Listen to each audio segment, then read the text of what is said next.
Right now, your heart just beat. You didn't feel it. But something inside just stopped your blood from flowing backwards. If that failed, even for 1 second, your heart would start fighting itself. Blood would surge forward, then rush straight back. Every beat wasted, every second worse. Right now, your heart just beat. You didn't feel it. But something inside just stopped your blood from flowing backwards. If that failed, even for 1 second, your heart would start fighting itself. Blood would surge forward, then rush straight back. Every beat wasted, every second worse. Your lungs would begin to fill. Your brain would get less oxygen. And you wouldn't even know it was happening at first. All of this depends on 2 tiny flaps inside your heart. They're called the semilunarvales. Most people have never heard of them, but they fire inside your chest 100,000 times every day. In this video, we remove them, second by second. Here is what happens to your heart next. Your heart has 4 valves in total. The 2 semilunar valves sit at the exit points, where blood leaves the heart. One is called the aortic valve. It sits at the door of the aorta, the biggest blood vessel in your body.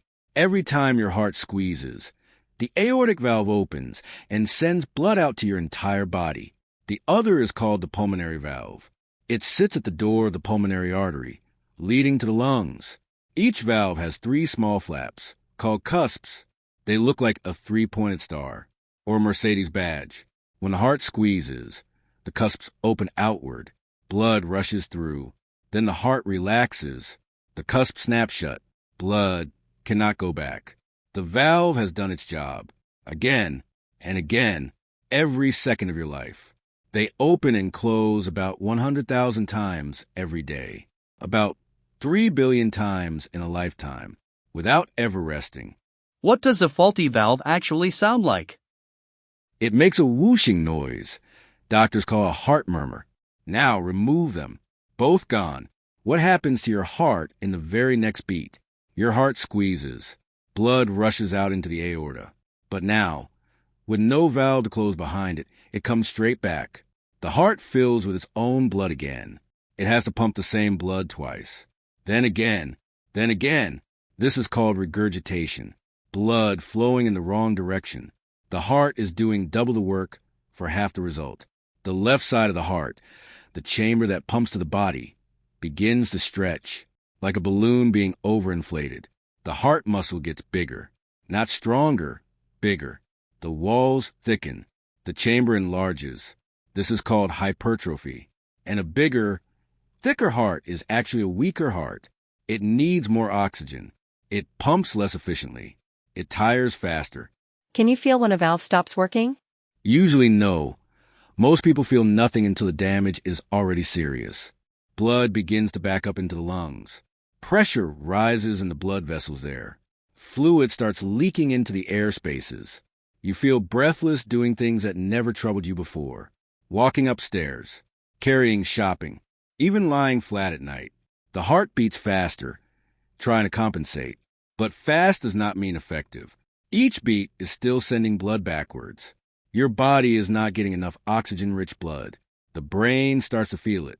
Dizziness, confusion, tiredness that will not lift. Chest pain arrives. The heart muscle itself is now starved of oxygen. It is working harder while receiving less fuel. Fainting becomes possible. The brain, not getting enough blood, simply shuts off for a moment to protect itself. In children born with missing or malformed valves, this happens from the very first heartbeat. Every breath a battle. Without treatment, the heart gradually gives up. The muscle, exhausted from years of double work, begins to fail. Fluid fills the legs. The belly swells. Breathing becomes impossible lying down. This is heart failure. It is not the heart stopping. It is the heart slowly losing the ability to do the job it was built for. And all of it from 1 pair of valves, 2 small flaps, 3 cusps each, that most people never knew existed. Can damaged valves be repaired or replaced? Yes, surgery can repair or replace them. People live normal lives after. Here is a remarkable thing. Surgeons can replace a semilunar valve completely with a new one. There are 2 types. A mechanical valve made of metal or carbon. It lasts forever, but it makes a clicking sound with every beat. Some people can hear it in a quiet room, a soft tick-tick-tick, the sound of a machine keeping them alive. The other type is a tissue valve, made from a pig or cow heart valve.